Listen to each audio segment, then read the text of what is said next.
Պահքը կարծես մարմնի աղոթքը լինի, որով մարդը իր մարմնով Աստծուն փառավորում է։ Պահքը մեզ այդ հնարավորությունն է տալիս, որպեսզի կերակուրի միջոցով կարողանանք հաղթահարենք մարմնի ցանկությունները։ Հոգևոր պահքը կոչված ենք պահելու ամբողջ տարի, որովհետև մարդը պահքը պահում է առանց աղոթքի, առանց ողորմության գործերի, առանց Սուրբ Գրքի ընթերցանության։ Սուրբ Գրիգոր Տաթևացին ասում է, մեկ օր պահք պահելը խոստովանությամբ ավելի կարևոր է, քան 40 օր պահք պահելը առանց խոստովանության։ Եկեղեցում էլ մենք մեծ պահքի շրջանը հենց այդպիսի շրջան է, ընդհանրական պահքի շրջան։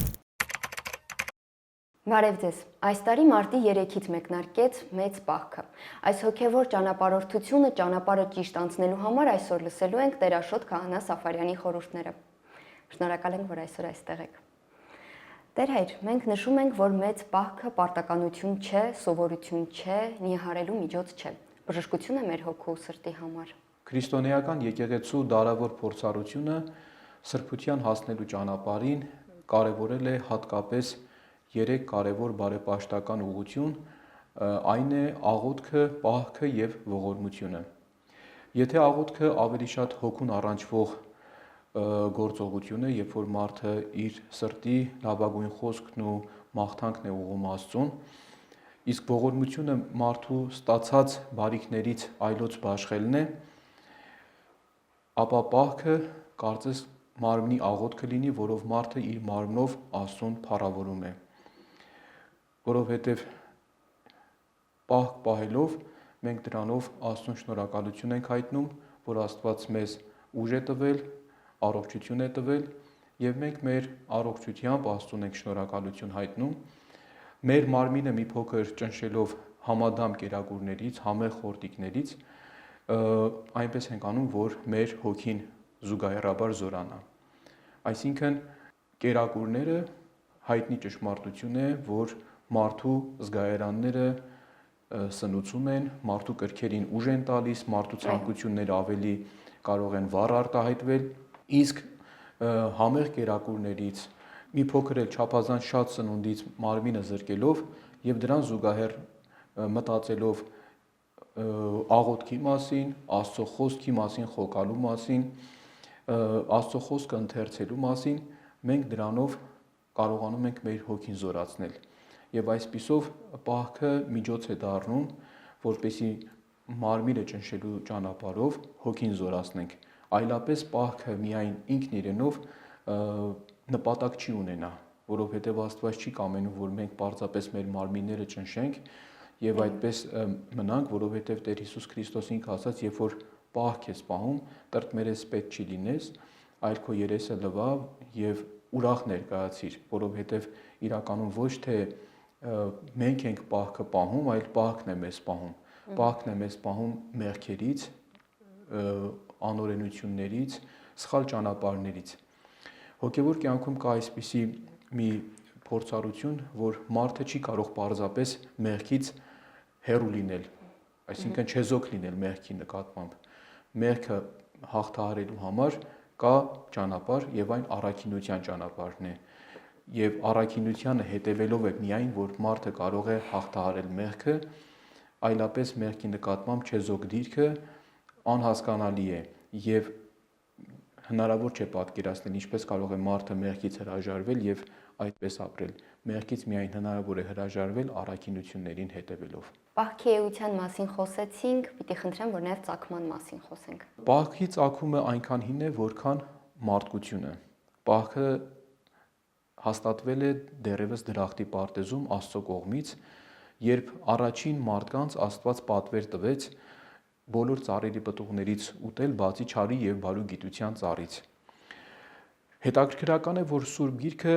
հատկապես ուտելիքի վերաբերյալ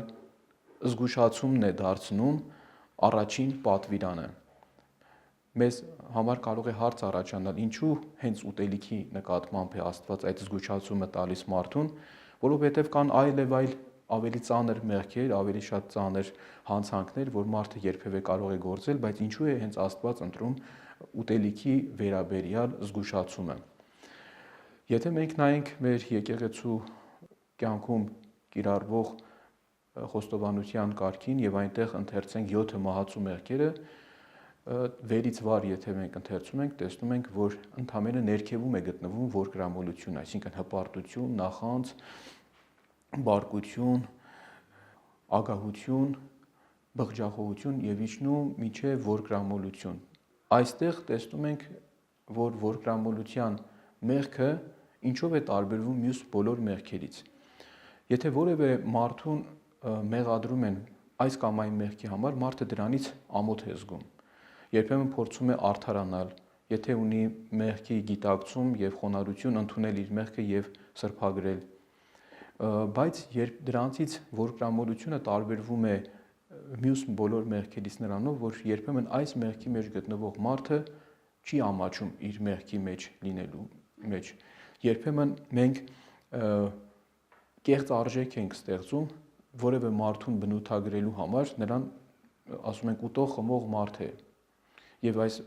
արտահայտությունը մի տեսակ դառնում է մարդուն բնորոշող դրական, այսպես ասած, արտահայտություն, որը որ առաջին հայացքից անմեղ է թվում, բայց ինչու են հենց հատկապես մարդուն այս հատկանիշով բնորոշում, չէ՞ որ մարդու մեջ կան այլ եւ այլ դրական հատկանիշներ։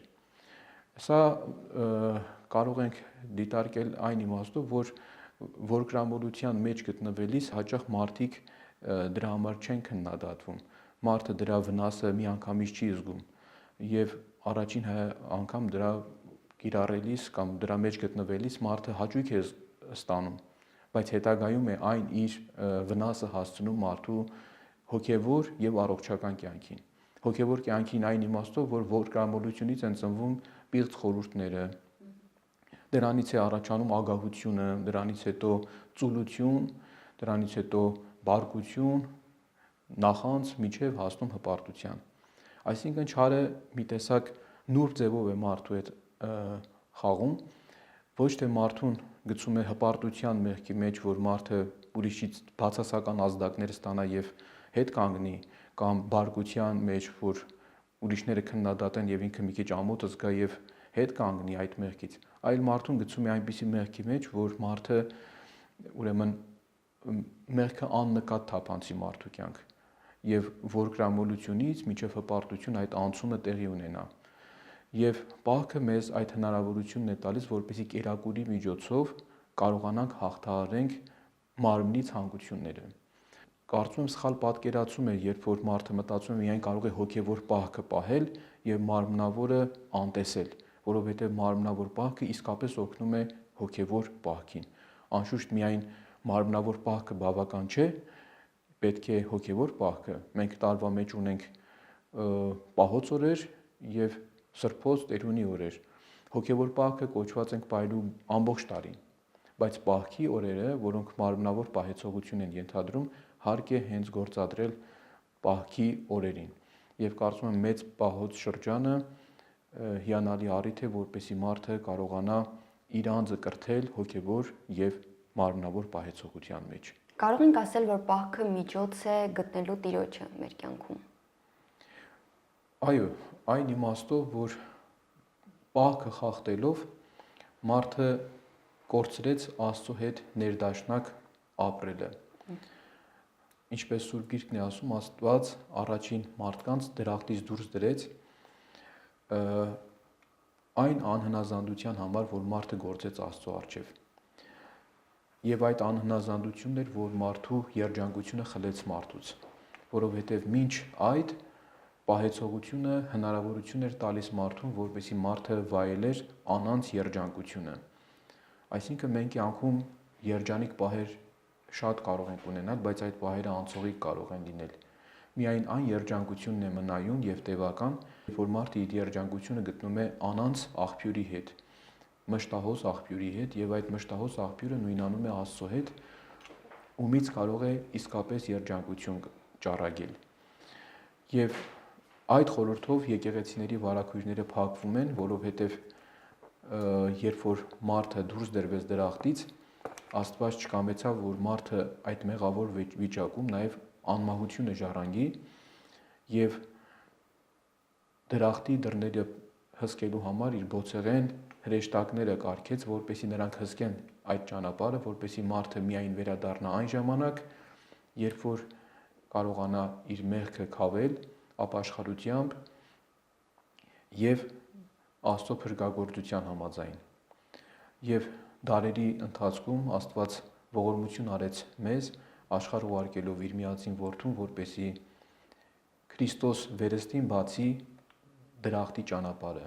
Աստծո հետ ներդաշնակ ապրելու ճանապարհը, որպեսզի մարդը հնարավորություն ունենա կրկին ճաշակելու կենաց ծառի պտղից։ Պահքի ընթացքը մեզ հուշում է, որ ոչ թե ճաշակենք չարի եւ բարու գիտության ծառը, այլ կենաց ծառը։ Չարի բարու գիտության ծառը խորհրդանշում են արգելված բաներ, այսինքն մեղքերը, իսկ կենաց ծառի պտուղը Աստծո պատվիրանները։ Նույնիսկ 10 պատվիրանները, որ կան,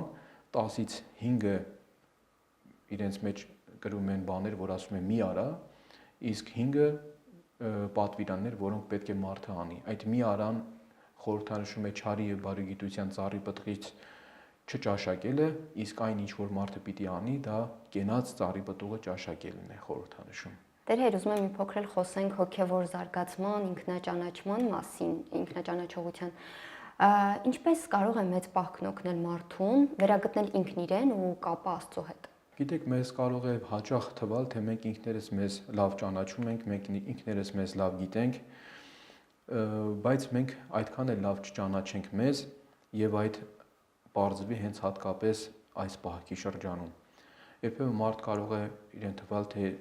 ինքը կախվածություններ չունի, ինքը վնասակար սովորություններ չունի, ինքը ցանկացած պահին կարող է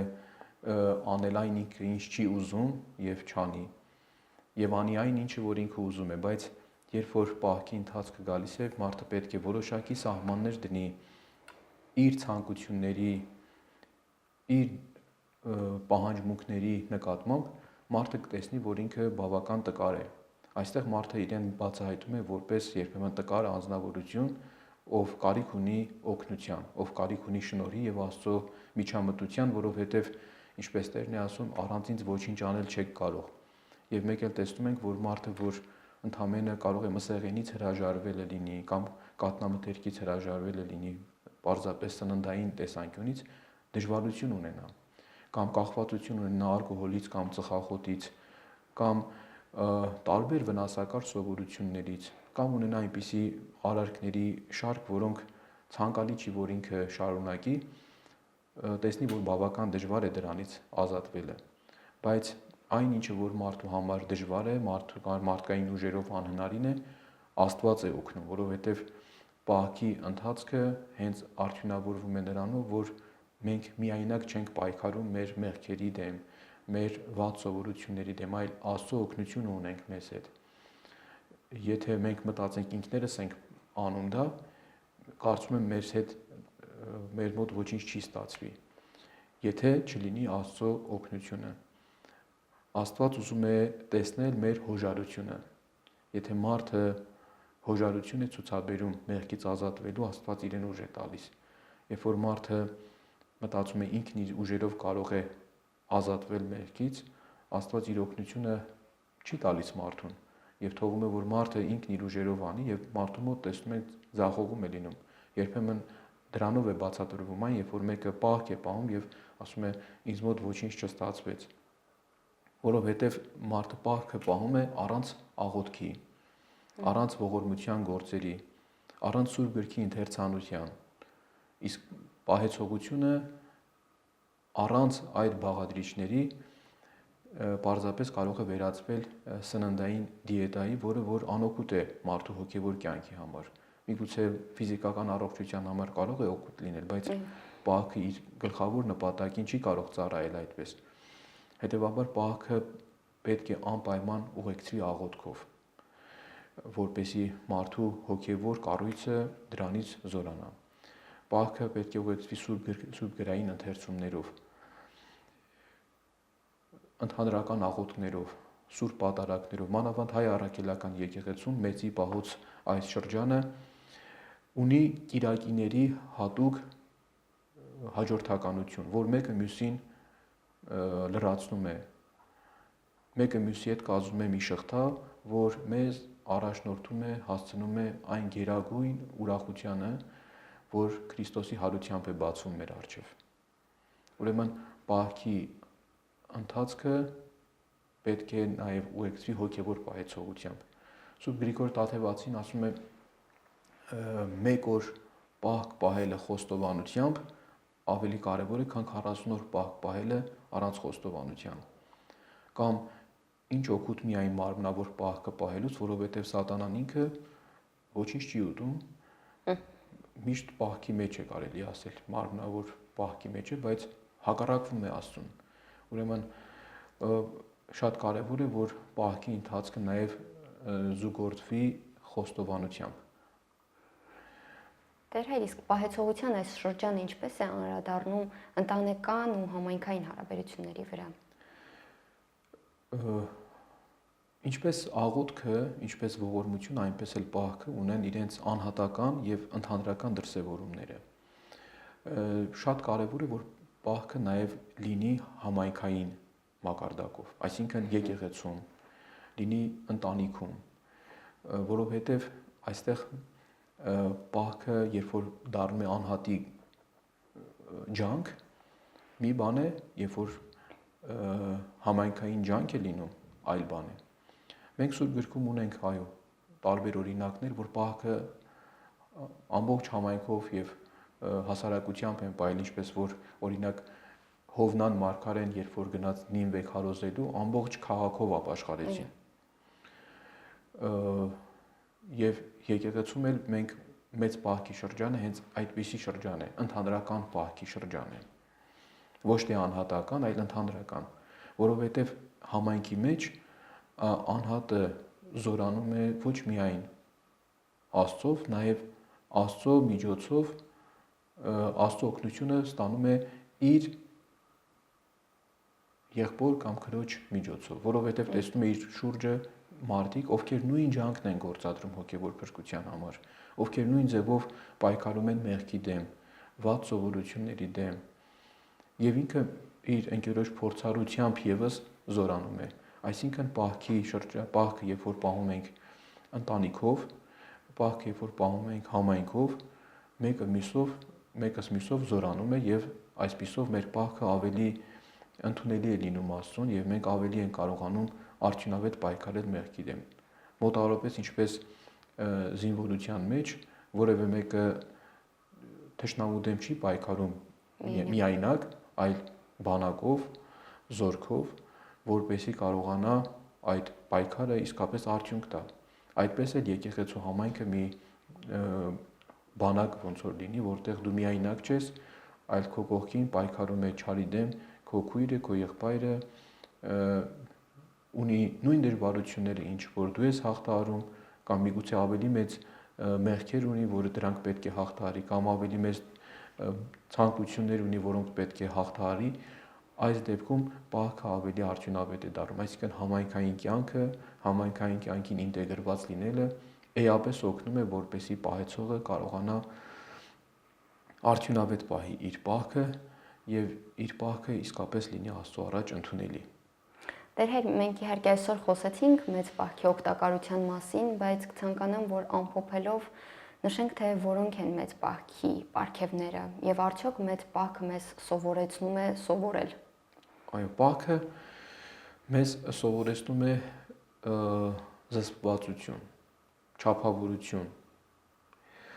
Պահքը այս ճանապարհով սնում է բոլոր առաքինությունները անխտիր եւ բոլոր առաքինություններին սնունդ է տալիս ինքն իրենով։ Եվ այս առումով մարդը պահքը պահելով դառնում է ավելի խոնարհ, ավելի հեզ, ավելի եղբայրասեր, ավելի կարեկից, ավելի ողորմած, որովհետև սովորում է նաև չափ դնել իր ցանկություններին, իր պահանջմունքներին եւ այսպիսով մարդը ինչ որ չափով որդեգրում է հրեշտակային կենցաղ իր կյանքում։ Այսինքն մարդը դրանով ցույց է տալիս, որ ինքը չի ապրում մարմնի համար, այլ ապրում է հոգու համար։ Եվ պահքը յուրօրինակ հավասարակշռություն է ստեղծում հոգու եւ մարմնի միջև։ Սովորաբար մարդը կյանքում, առօրյայում խախտում է այս հավասարակշռությունը։ Ամեն ինչ ձգտում է անել մարմնի համար, իսկ հոգու անհրաժեշտը այդպես էլ անտեսում է։ Իսկ հոգին դրանից իր բողոքն է բարձրացնում մարդու բանականության առջև, եւ այդ բողոքը երբեմն արտահայտվում է անհասկանալի զգացողություններով, տագնապներով, վախերով, անհանգստություններով, եւ մարդը չի անդրադառնում, որ այդ վիճակը գալիս է նրանից, որ խախտվել է հավասարակշռությունը հոգու եւ մարմնի պահանջմունքների նկատմամբ, եւ մարդը միայն իր մարմինն է սնում, իր մարմնին է հանգիստ տալիս, իր մարմինն է խնամում, բայց հոգին այդպես թողնում է անխնամ։ Այդ պահքի ընթացքը մեզ հնարավորություն է տալիս, որ վերականգնենք այդ խախտված հավասարակշռությունը հոգու եւ մարմնի միջեւ եւ հոգուն առավել մի փոքր ուշադրություն դարձնենք, որովհետեւ մարմինը անցողիկ է, իսկ հոգին մնայուն։ Շնորհակալ եմ։ Աստված պահապան ձեզ։ Ես հիշեցնեմ, որ այսօր զրուցում էինք մեծ պահքի մասին։